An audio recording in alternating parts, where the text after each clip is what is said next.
Good day, class. Today we're going to discuss issues in human development. So, as future educators, understanding these issues now will help us recognize how our students now grow, learn, and adapt. So, human development now is not one dimensional.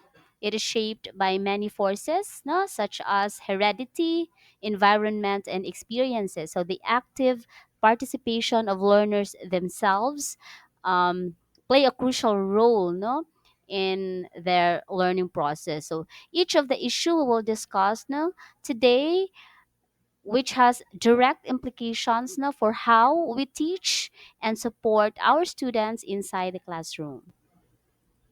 First issue we have nature versus nurture. So it is the classic no, debate between these two concepts, nature and nurture.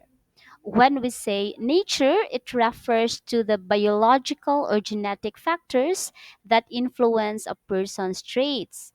Nurture, on the other hand, no, that refers to environmental and experiential influences. So everything that comes from family, culture, and peer groups, no, they refer to as nurture because many students no will be using these terms interchangeably. The keyword for nature, biological or genetic, no, it just unfolds naturally without us exerting effort, such as for example no the moment we were born, we do not exert effort to be male and female. We are gifted with our reproductive organ. So being identified no as male and female through our reproductive organ, that is genetic. So that is genetic. So that is nature. When we say nurture, it refers to environment. When we say environment, it does not just literally refers to the surrounding itself, but it can also refer to people.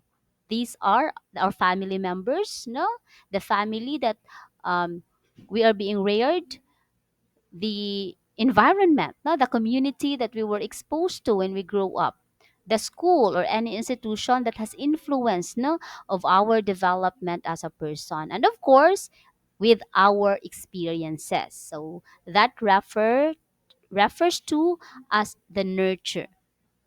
Example here, no, a student for nature.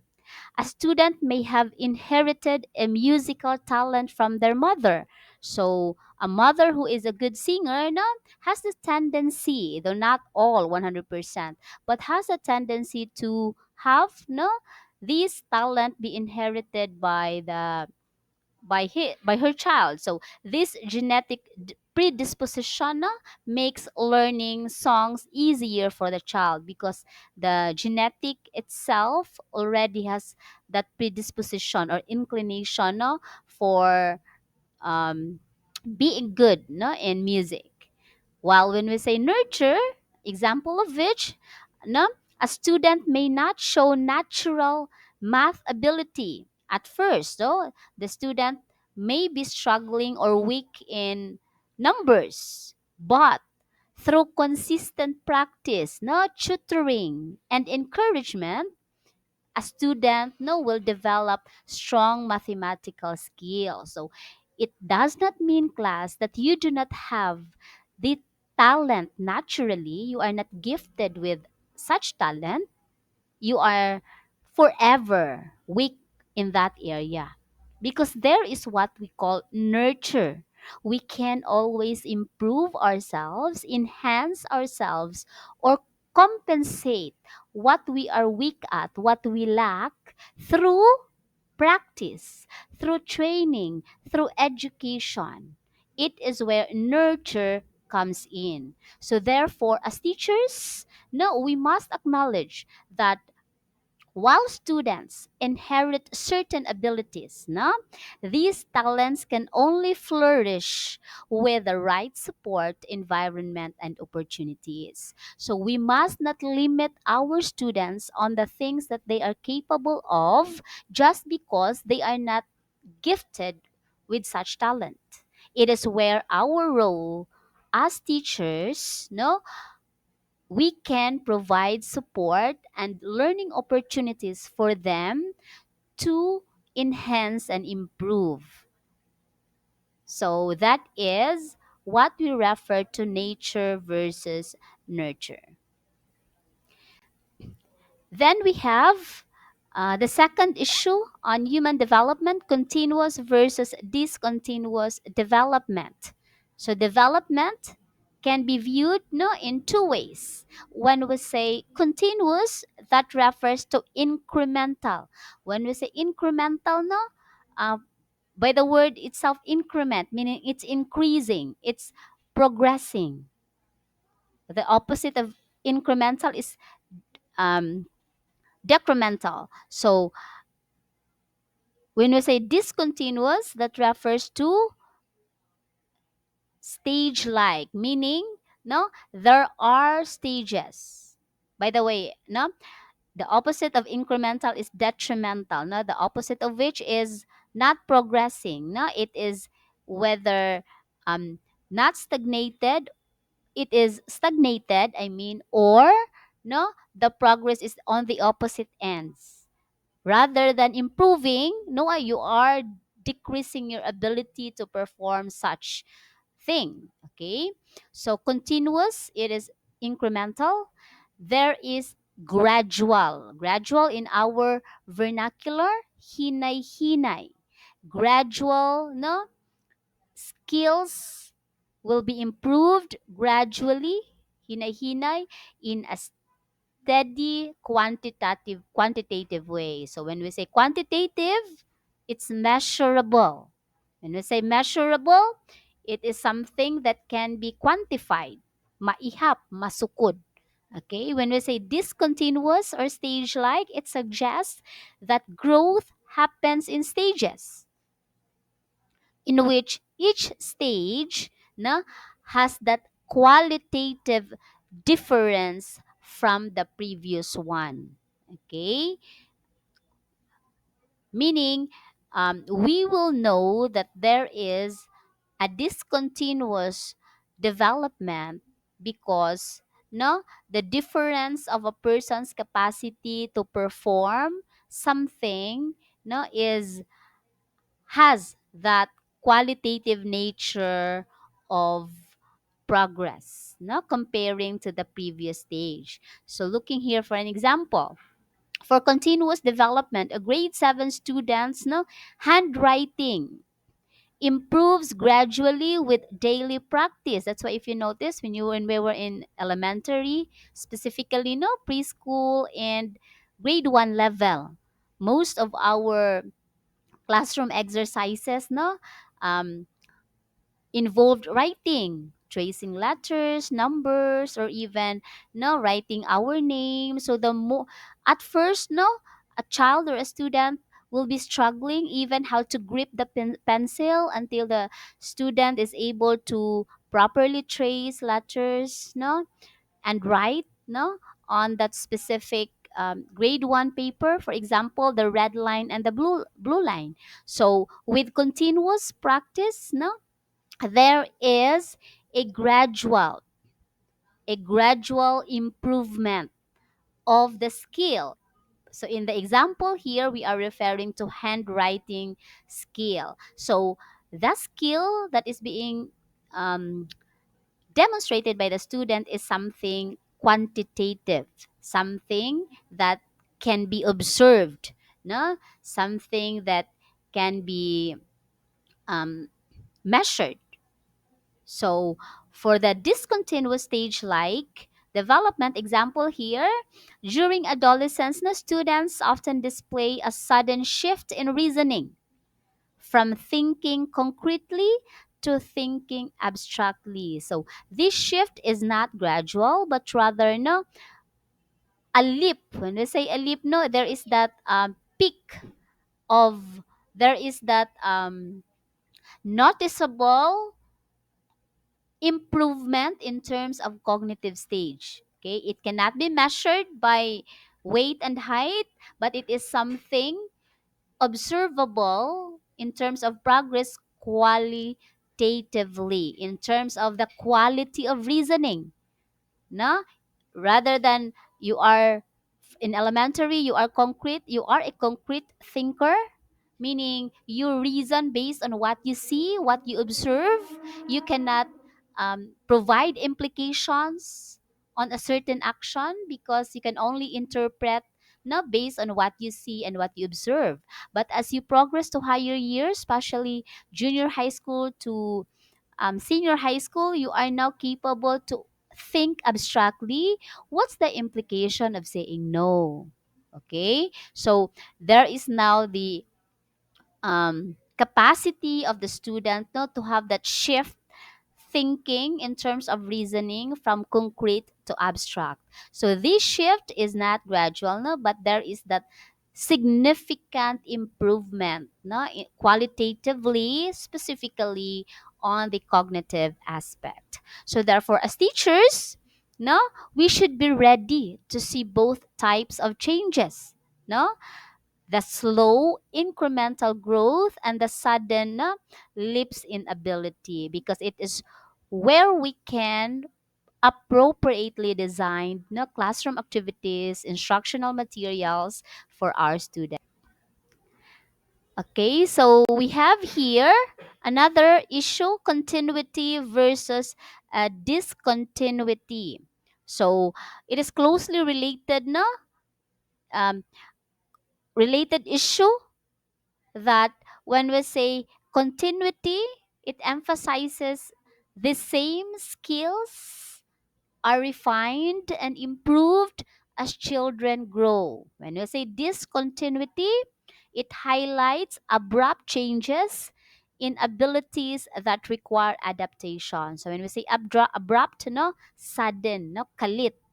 So example of continuity: a student who first learns simple addition eventually uses the same skill to solve algebraic problems. So therefore, no, similar skill is being improved. It's such that it is more complex. The skill is now applied in a more complex situation. No, in here the example now from the basic addition, the same skill is being applied to solve complex problems not involving algebra.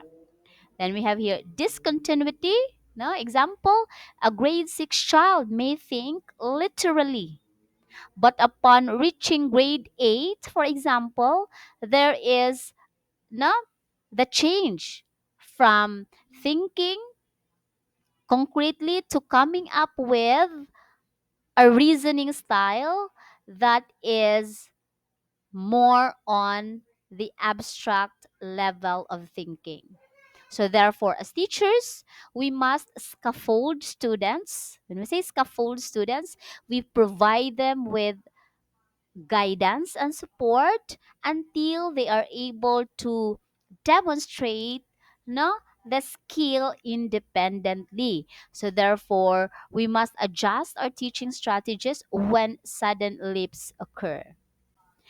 Then we have quantitative versus qualitative development. So another issue no, is distinguishing these two concepts.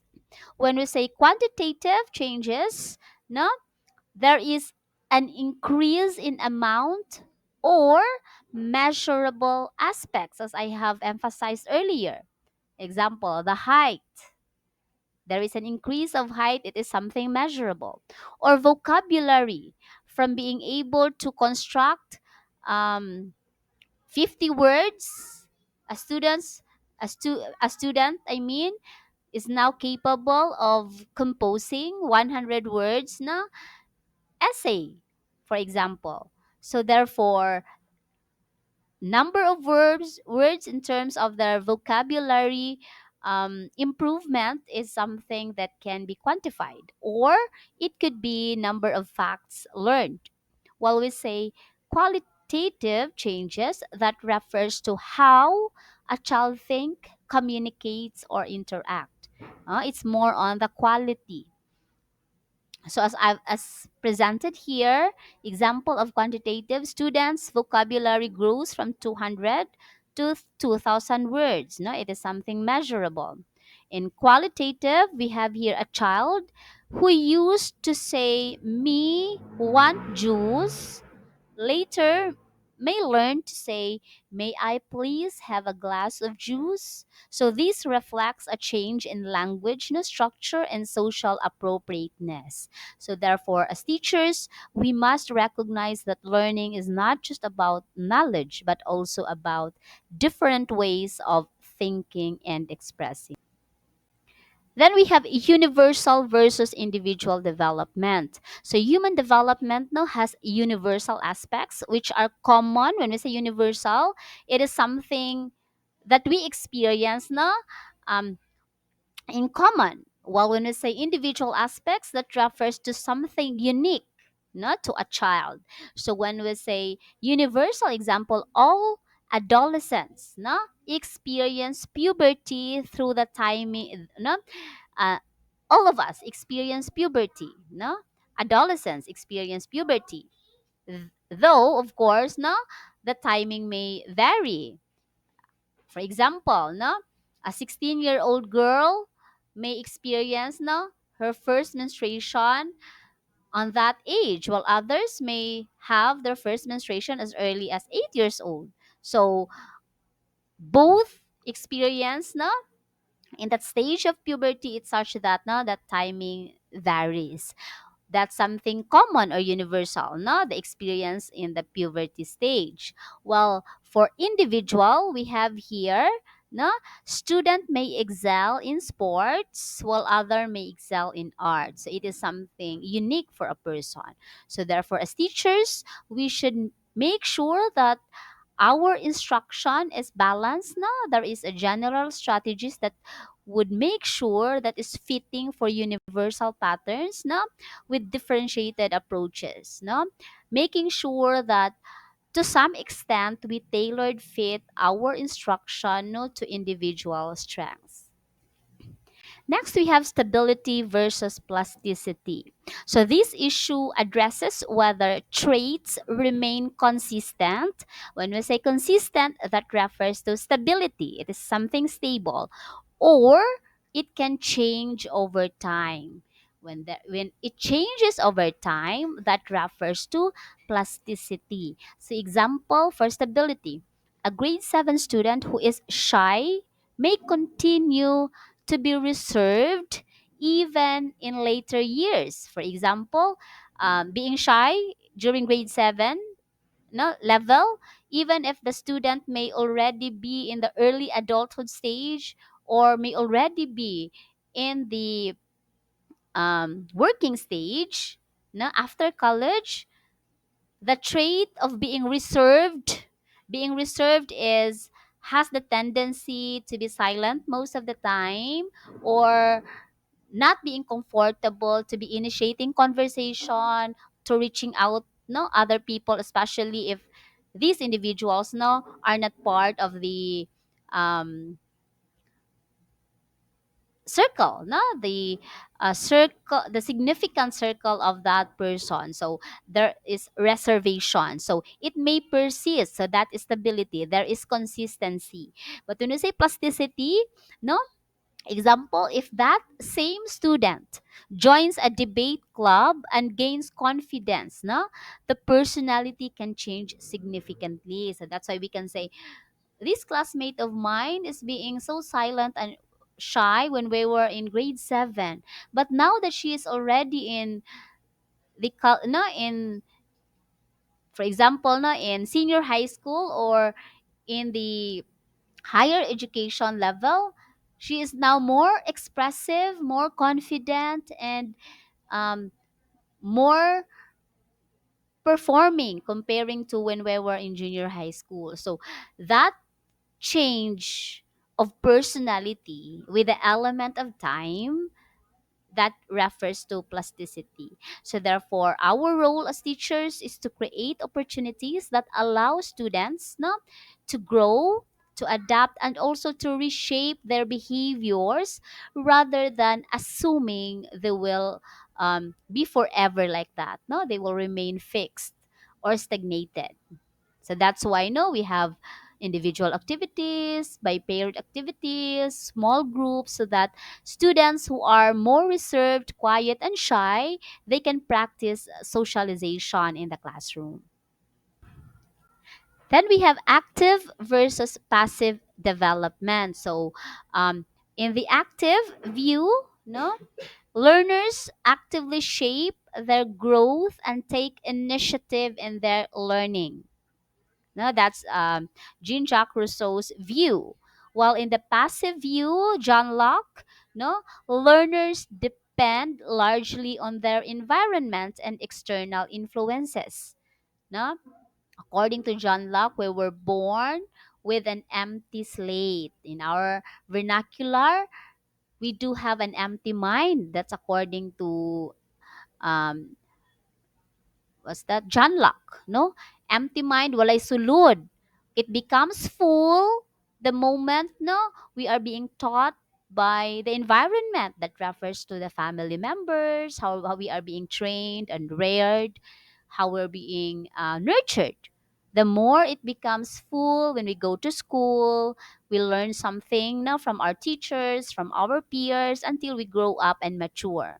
So, um, that's the opposite, no, on the view of Jean-Jacques Rousseau, the active view, that we do not just according to the active view, we are not dependent, no, with others. We take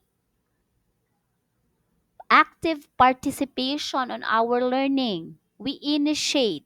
Okay, these theories have different perspectives. No, it doesn't mean that one is correct, the other is wrong. Of course not.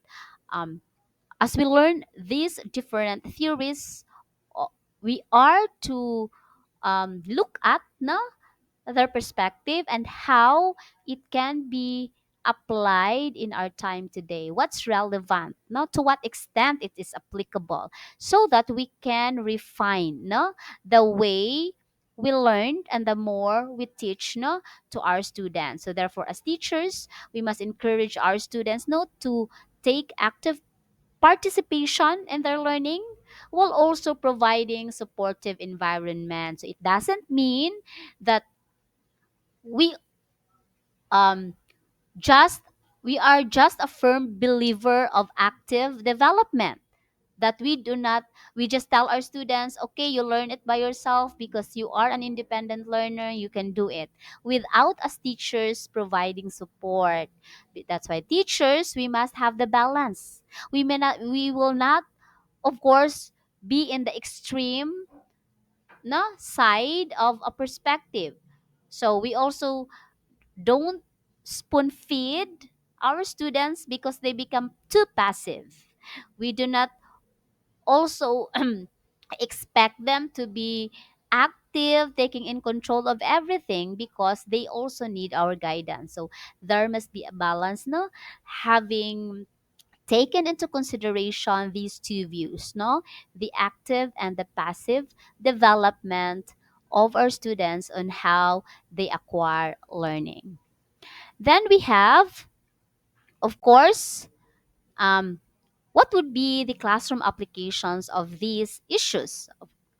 Of course, no, it help us teachers to plan our lessons, no, acknowledging the influencers of development, especially the heredity and environment. Okay, these two concepts, no, are um,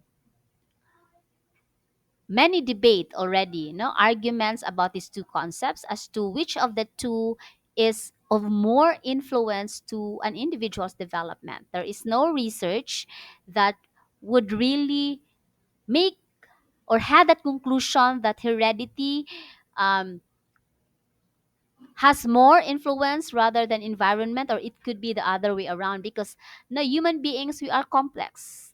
To some individuals, heredity may play, no, a bigger role in their development, and environmental factors, no, are just uh, for example, in support, while the others maybe have the balance, no. So therefore, these two concepts may should not be determined, no, which is more superior, which one is inferior, but they are actually complementing each other because it still depend, no, on the context of the person. But basically, no, they are to be seen, no, as complementary to each other rather than, no, they are competing as to which of the two has of more influence. Then we have recognize, no, that learning can be gradual